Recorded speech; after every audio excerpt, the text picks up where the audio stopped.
ప్రముఖ కవి తత్వవేత్త బిక్కి కృష్ణ రచించిన సాయితత్వం లీలారహస్యం గ్రంథం ఘనంగా ఆవిష్కృతమైంది. హైదరాబాద్లోని సుందరయ్య విజ్ఞాన కేంద్రంలో జరిగిన ఈ కార్యక్రమానికి విశ్రాంత income tax chief commissioner M Narasimhayyappa ముఖ్య అతిథిగా విచ్చేసి పుస్తకాన్ని ఆవిష్కరించారు. ఇక శ్రీభం సాయి సేవా ట్రస్ట్ ఆధ్వర్యంలో జరిగిన ఈ సభలో దేశంలోని ఆధ్యాత్మిక గ్రంథాలను లోతుగా పరిశోధించి బిక్కి కృష్ణ అత్యంత సాధికారకంగా ఈ గ్రంథాన్ని రచించారని వక్తలు కొనియాడారు. ప్రముఖ కవి డాక్టర్ విడి రాజగోపాల్ అధ్యక్షతన జరిగిన ఈ కార్యక్రమంలో డాక్టర్ రాధాకుసుమ, పద్మశ్రీలత పుస్తకాన్ని సమీక్షించగా పలువురు ప్రముఖులు పాల్గొన్నారు.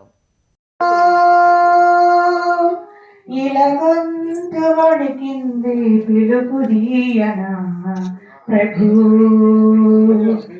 ఈ తోవ పొడవున కువకువల స్వాగతం, ఈ కాలి అలికిడికి మెలకువల వందనం.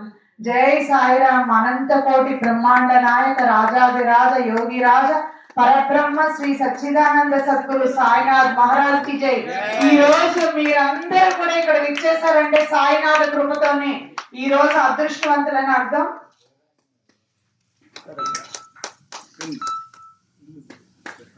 ఈ పూల రాగాల పుల, ఈ కవుల కావ్యాల నాట్యాల సభలోన అనొచ్చు.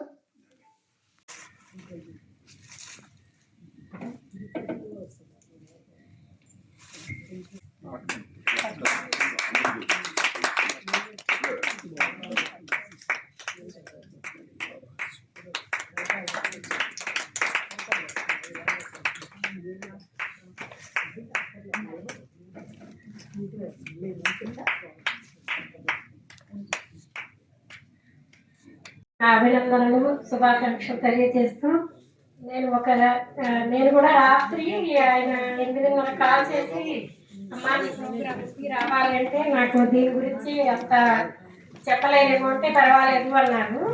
సాయితత్వం సర్వజ్ఞత్వం, నూటికో కోటికో ఒకరు ఎప్పుడో ఎక్కడో కొడతారు పుణ్యమూర్తులు, వారి కొరకే వస్తారు సూర్యచంద్రుడు అంటూ ఒక కవి వాస్తవాన్ని మనకు అందంగా చెప్పారు. అలాగే మన కోసం సాయితత్వంతో ఈ పుస్తకాన్ని అందిస్తున్న బిక్కి కృష్ణ గారు కూడా సమాజ హితం కోసం అహంకారం, అసూయ, ద్వేషాలకు అతీతంగా ఒక మంచి మనస్సుతో అందరిలో ఈ సాయితత్వాన్ని నింపి ఒక మంచి మనీషిగా నిలుస్తారని ఆశిస్తూ అందరికీ నమస్తే. ప్రసంగించారు. పద్మశ్రీ గారు మీ టర్న్ ఇప్పుడు ప్లీజ్. ధనలక్ష్మి గారు దయచేసి. మేడం నాకు పరిచయం లేదు, అందువల్ల నేను గ్రహించలేదు, దయచేసి వేదికకి రండి. ధనలక్ష్మి గారు please. Next Padmashri Shankaram foundation నుంచి ధనలక్ష్మి మేడం గారికి వేదిక స్వాగతిస్తుంది. పద్మశ్రీ గారు రైట్.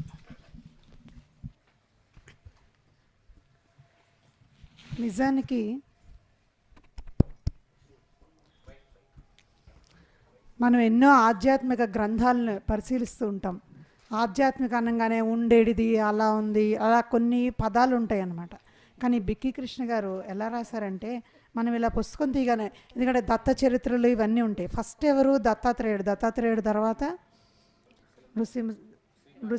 శ్రీపాద శ్రీవల్లభుడు, నృసింహ సరస్వతి, ముక్కామల్, అలాగ తర్వాత షిర్డి సాయిబాబా అవతారం వచ్చింది.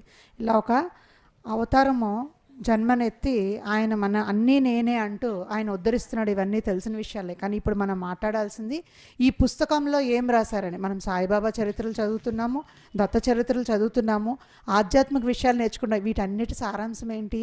అందరిలో ప్రేమతత్వం చూడాలనేది. ఆ ప్రేమతత్వం అనే దాన్ని ముఖ్యమైన ఇదిగా ఒక కాన్సెప్ట్గా బిక్కి కృష్ణ గారు ఈ పుస్తకంలో పొందుపరచడం జరిగింది. భారతదేశంలో ఎన్నో సాయి గ్రంథాలను పరిశీలించి రాయడం వలన మన వైఎస్ఆర్ శర్మ గారు అన్నారు, సత్యాన్వేషణే జీవితం అన్న వేదవాక్కుని రచయిత మనసా వాచ పొందుపరిచారన్నారు. జస్టిస్ చంద్రకుమార్ గారు అన్నారు, ఇందులో 16 అధ్యాయాలు ఉన్నాయి, ప్రతి అధ్యాయంలో ఏదో ఒక అంశం కొత్తదనం కనిపిస్తోంది అన్నారు. వ్యక్తిత్వ వికాసమే కాకుండా అసలు జీవితం అంటే ఏంటో, అది మనం లోకానికి ఎందుకు వచ్చాం, మనం చేయాల్సిన పనులేంటో కూడా ఈ పుస్తకం చదివితే మనకు తెలుస్తుంది. భక్తి శ్రద్ధలతో చదవండి, సాయి కృపతో ఆనందంగా జీవించండి అన్నారు బిక్కి కృష్ణ గారు. దీనికి సహకరించిన వారందరికీ ఐఆర్ఎస్ ఐపీఎస్ జస్టిస్లందరికీ కృతజ్ఞతలు కూడా తెలియజేశారు. లింగాకృతి బాబా, అసలు బాబాలో ఎన్ని రకాల అవతారాలు ఉన్నాయి. సాయిబాబా ఆయన రాజాదిరాజు అంటాం, యోగిరాజు అంటాం, సద్గురు సాయి అంటాం, అది శ్లోకంలోనే ఉంది. ఒక్కొక్క దాని గురించి వాటి యొక్క విశిష్టతను కూడా పొందుపరిచారు. నా భక్తుల రక్షణ సమాధి నుండే వెలువడుతుంది. లీలా రహస్యాలుతో పాటు మీ భావాలు మీ భారం అంతా నాపై వేసేసేయండి, నేనే మోస్తానన్నారు బాబా అని చెప్పారనమాట. శృతుల్లో ప్రతి శృతి నువ్వే, భక్తిజన హృదయానికి పృంగమై దిగివచ్చే దయతోడ దైవమై సాయిగా, శ్రీ షిరిడి సాయిగా, ఆనందదాయిగా, అభయప్రదాయిగా అని వేణోళ్ళ పొగడాలి అని అన్నారు.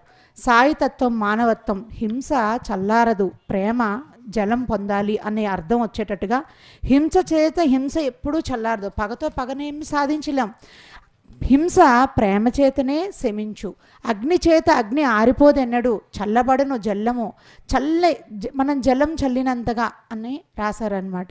సాయితత్వం బలహీనతల రహస్యం, పూర్వజన్మ కర్మ ఫలితాలు 11 అధ్యాయంలో అయితే సహనం సాయి, త్యాగం సాయి, గురు శిష్యులు ఇద్దరు మాట్లాడుకోవడాలు, తర్వాత అన్నిట్లో నన్ను చూడు అనే ఆత్మజ్ఞానం గురించి, జన్మ రాహిత్యం గురించి. 1 2 అండి, ఈ పుస్తకం చదివితే మీరు సాయి చరిత్ర ఇవన్నీ కూడా మనకి ప్రస్ఫుటం అవుతాయి.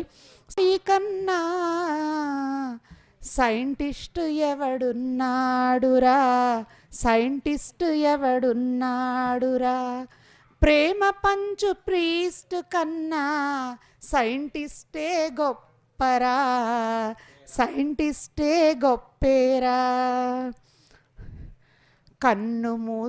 కన్ను చూసినదంతా నిజమనుకుంటావు, కన్నుగానని సత్యం నమ్మరాదంటావు, భౌతికవాదమొకటే సర్వమనుకుంటావు, భావవాదమన్నది భ్రాంతి అని అంటావు, మనసుల వెనకాలున్నది భౌతికమా అభౌతికమా, మనుషులను నడిపించేది యాంత్రికమా ఆధ్యాత్మికమా, యాంత్రికమా ఆధ్యాత్మికమా, భౌతికవాదాలే నిజమనుకుంటావు, ఇజమనుకుంటావు, అనుభవవాదాలు అబద్ధమంటావు, అనుభూతులంటావు అని బిక్కీ కృష్ణ గారు ఎంతో అద్భుతంగా రాశారు. మరి ఇంతే వటుడింతే అన్నట్టుగా ఈ సాయితత్వం లీలారాస్యం మనం కూడా చదివి తరిద్దాము. ధన్యవాదాలు. ఈ అవకాశం ఇచ్చిన పెద్దలందరికీ థ్యాంక్ యూ అమ్మా. సమయపాలన పాటించినందుకు ప్రత్యేక ధన్యవాదాలు. మరి ఇప్పుడు పెద్దలందరికీ కూడా పేరు పేరున నా యొక్క నమస్సులు తెలియజేస్తున్నాను. అలాగే వేదిక కింద ఇచ్చేసినటువంటి కవులు, హితులు, స్నేహితులు అందరికీ కూడా పేరు పేరున నా యొక్క నమస్సులు తెలియజేస్తున్నాను. కవి మిత్రులకి ముఖ్యంగా ఈ కవి సమ్మేళనానికి విచ్చేసి ఈ కార్యక్రమానికి పిలవగానే విచ్చేసిన మీకు అందరికీ దూరం నుంచి కూడా విచ్చేసిన వారందరికీ కూడా నా యొక్క ధన్యవాదాలు, అభినందనలు తెలియజేస్తూ ఈరోజు మన బిక్కీ కృష్ణ గారు రాసినటువంటి సాయితత్వం లీలా రహస్యం ఈ పుస్తకం చూడండి ఎంత అందంగా ఉందో, మన చేతుల్లోకి వచ్చింది. సాయి బాబాని మనం అందరం కొలుచుకునే వాళ్ళమే. సాయి బాబాని ఒకసారిగా మనం నమస్సులతో ఈ కార్యక్రమానికి వీరు ఎప్పటికీ కూడా మన బిక్కీ కృష్ణ గారికి, తర్వాత వేదిక మీద ఉన్నటువంటి పెద్దలకి, మీకు అందరికి కూడా సాయి దేవుని కృప ఉండి చల్లగా దేవుడు మనకు ఆశీర్వాదం కలిగించాలని ఆశిస్తూ ఈ సమీక్ష రాత్రి ఎప్పుడు ఇచ్చారు సారు పుస్తకం? 1 గంటకో 2 గంటలకో పెట్టారు మీరు. దాని గురించి మాకేం తెలియదు. అయితే నేను ఎందుకన్నా మంచిదని సాయి దేవుడు ఏంటి, ఆయన గురించి కృప ఏంటి, సాయిబాబా ఏంటి, కనీసం నాకు అది తెలియకపోయినా సాయిబాబా గురించి కొంచెం చెప్పేద్దామని అనుకున్నాను. అయితే తెలుగు సాహిత్యం అనేది నేను చదివేస్తాను, మాట్లాడుతూ ఉంటే టైం సరిపోదు కాబట్టి. 1000 సంవత్సరాల చరిత్ర, సంస్కృతి, భావ ప్రకటనల సమ్మేళనం అని మనకు అందరికి తెలుసు. ఇందులో అనేక దశలు, ఇందులో ముఖ్యంగా ఆధ్యాత్మిక దశ అనేది ఇప్పుడు మనం ప్రస్తుతం కూర్చున్నది ఆధ్యాత్మిక స్థితిలో ఉన్నటువంటి మన బిక్కీ గారు మనకు అనేక రకాలుగా తెలుసు. వారు ఒక జర్నలిస్టు, తర్వాత అనేక సంఘాలు, వారి భావజాలం అనేది మొట్టమొదటిగా వేరుగా ఉండేది. చిన్నప్పటి నుంచి కూడా వేరుగా వారి పెరిగిన రీతి, వాతావరణం అంతా కొత్తగా ఉండేది. అందులో నుంచే చేసి తర్వాత ఇప్పుడు ప్రస్తుతం ఆయన స్థితి ఎలా ఉందంటే, అంటే చాలా కాలం క్రితం నుంచే ఒక ఆధ్యాత్మిక చింతన అనేది ఆయనలో మొదలైంది. దేవుని మీద చింతన అనేది కలిగింది. తర్వాత అనుబంధం, మనిషి యొక్క ఆత్మ జీవనార్థం భగవంతుడిలో అనుబంధం, ధర్మం, కర్మ, మోక్షం వంటి అంశాలను విశదపరిచే సాహిత్య రూపం మన ఇప్పుడు ఆధ్యాత్మికం అనేది. ఇది కేవలం పూజా విధానాలకే కాకుండా అంతర్ముఖులను, నైతిక విలువలు, జీవన మార్గదర్శనంపై దృష్టి పెడుతుంది. ఆ ప్రస్తుతం అందులోనే ఉన్నారు వారు. భక్తి తత్వం, భగవంతుడిపై ప్రేమ, విశ్వాసం, మనసుకు శాంతి, జీవితానికి దిశ, నైతికత పెంపొందించడం అనేది మన ఆధ్యాత్మిక. ఎక్కడ మనం దేవుని కొలిచినా ఇది ఏ మతం అయినా సరే మనకు నేర్పించేది అదే నైతికత్వం. అందరిలోనూ దేవుని చూడడం, అన్నిట్లోనూ దేవుని దర్శించడం. జీవితం, భక్తి, కరుణ, సర్వమత సమానత్వం ప్రతీక. మన సాయిబాబా గారు 1838, 1918 భారతదేశంలోని మహారాష్ట్రలోని షిరిడి గ్రామంలో నివసించిన మహానుభావుడు. అందరికీ తెలిసిన విషయం. ఆయన దగ్గరికి వెళ్ళని వారంటూ ఉండరు, ఎవరో కొంతమంది తప్ప. సాయిబాబా జననం, తల్లిదండ్రుల వివరాలు నాకు అంతగా తెలియదు. అయితే చిన్న వయసులోనే తపస్సు మార్గం ఎంచుకొని 1850లో షిరిడికి చేరుకున్నారని, మొదట ఖండోబా మందిరం వద్ద నివసించేవారని, తర్వాత ద్వారకామాయి మసీదులో స్థిరపడ్డారని, ఇవన్నీ ఆయన గురించి. ఆయన వస్త్రధారణ, భిక్షాటన ద్వారా జీవనము, హిందూ ముస్లిం మతాల మధ్య సమన్వయము సాధించడం, సబ్కా మాలిక్ ఏక్, అందరికీ ఒక్కడే దేవుడు అని చెప్పడం ప్రధాన సందేశం. ఇవన్నీ కూడా ఆయన గురించి తెలిసినటువంటి విషయాలు మనకందరికీ. అందుకే అందరూ కూడా షిరిడి సాయిబాబా అంటే అటువైపు మొగ్గు చూపుతాం. ఎంతమంది దేవుళ్ళు ఉన్నా కానీ ఆయన వైపు. మనం అందరూ కూర్చున్నటువంటి భాగ్యాన్ని కల్పించినటువంటి గ్రంథకర్తకి, ఈ సభను ఏర్పాటు చేసిన అందరికీ కూడా నా కృతజ్ఞతాపూర్వకమైనటువంటి అభివాదాలు.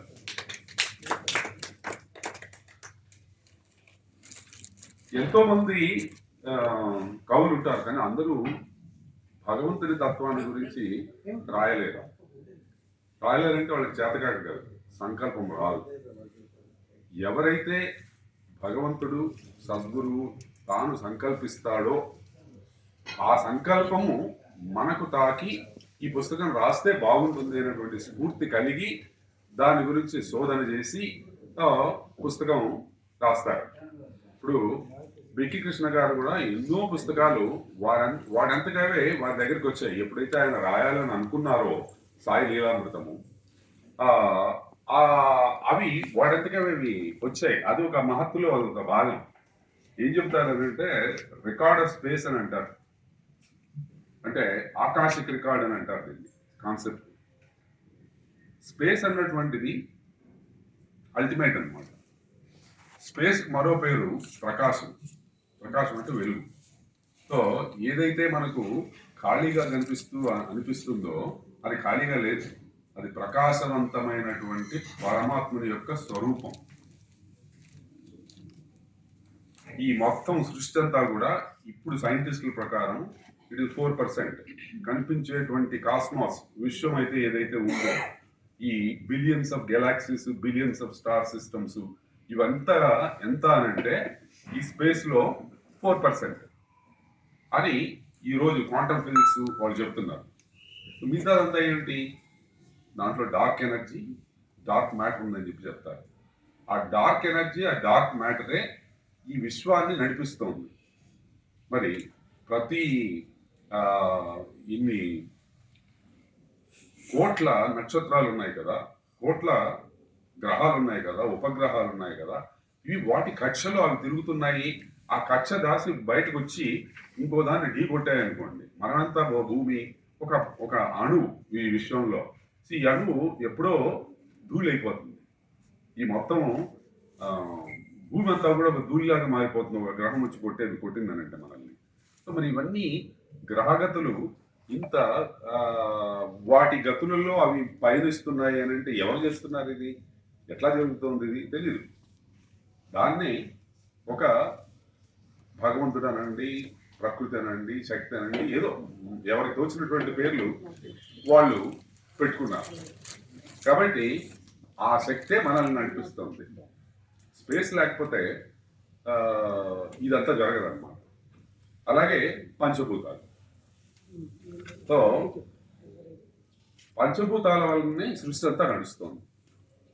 మీకు తెలుసు కదా, ఆకాశం, తర్వాత భూమి, నీరు, అగ్ని, వాయు, ఇవన్నీ కలిపి ఈ విశ్వాన్ని నడుపుతూ ఉన్నాయన్నమాట. అవన్నీ ఆ ప్రపోర్షన్లో ఉండి జరుగుతోంది అని అంటే ఏదో ఒక శక్తి నడిపిస్తోంది అనమాట. ఆ శక్తి యొక్క స్వరూపమే సద్గురువు అని చెప్పి చెప్తారు. సత్ అని అంటే ఎప్పటికీ మారనటువంటిది. ఎన్ని వేల సంవత్సరాలు అయినా కూడా అది మారదు. ఆ శక్తి అట్లాగే ఉంటుంది. సో దానికి ప్రతీకనే సద్గురువు. సృష్టిలో ఏముందో అదంతా సద్గురువులో ఉంది అని చెప్తున్నాను. అందుకనే మనం ఏం చెప్తాము, బ్రహ్మ విష్ణు మహేశ్వర స్వరూపులు సద్గురువు అని చెప్తాము. సో కాబట్టి ఒక సద్గురువు లభించడం ఉన్నటువంటిది ఒక జీవితంలో అదొక పెద్ద వరం. ఎన్నో జీవితాలలో మనం అంటే ఇది మొదటిది కాదు మన జీవితం. ఎన్ని వందలో వేలో జీవితాల్లో మనం ఉన్నాం. సో ఏదో ఒక జన్మలో ఆ సత్యాన్ని గురించి తెలుసుకోవాలా. ఈ ప్రకృతి ఏంటి, ఈ పుట్టుక ఏంటి, ఈ చావు ఏంటి, ఈ బాధలు ఏంటి, ఇవన్నీ ఎందుకు వస్తున్నాయి, ఎవరు చేస్తున్నారు, ఇలాంటి ఆలోచనలు ఎప్పుడోసారి మనకి అందరికీ వస్తూ ఉంటాయి అన్నమాట.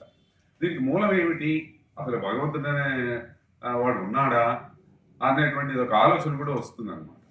ఈ పరిశోధన ఎప్పుడైతే మనకు మొదలవుతుందో అప్పుడే ఒక గురువు అవసరం అవుతుంది. ఆ గురువు కూడా మన దగ్గరికి మనం వెళ్ళలేం. గురువు దగ్గరికి గురువే మన దగ్గరికి వస్తాడనమాట. అందుకనే ఆధ్యాత్మికవేత్త నన్ను చెప్పాను, నాకు అది ఇష్టం లేదు. నేను ఒక జిజ్ఞాసు. సో అంటే తెలుసుకోవాలనేటువంటి ఒక బలమైన కోరిక ఉన్నటువంటిది చిన్నప్పటి నుంచి మీలో కూడా చాలా మందికి ఉండింటుంది. ఏంటి దీని what is the meaning and purpose of life, philosophy ఏంటి, దేవుడు ఏంటి అనేటువంటిది. సో అలాంటి ఆలోచనే నాకు చిన్నప్పుడు కలిగింది. భగవంతుడి దయ వలన అది 7వ సంవత్సరంలోనే వచ్చింది. అది ఆ 7వ సంవత్సరం నుంచి తెలుసుకోవడానికి నేను ప్రయత్నం చేస్తున్నాను. ఇప్పటికీ నేను ఆ ప్రయత్నమే జరుగుతూ ఉంది. సో కాబట్టి నేను ఒక జిజ్ఞాసుని, నేను ఒక శోధకుడిని, పరిశోధకుడిని, అంతే తప్ప నేను ఆధ్యాత్మికవేత్తని కాదు. ఎవరి ఇష్టం కొద్దీ వాళ్ళు పిలుచుకుంటారు.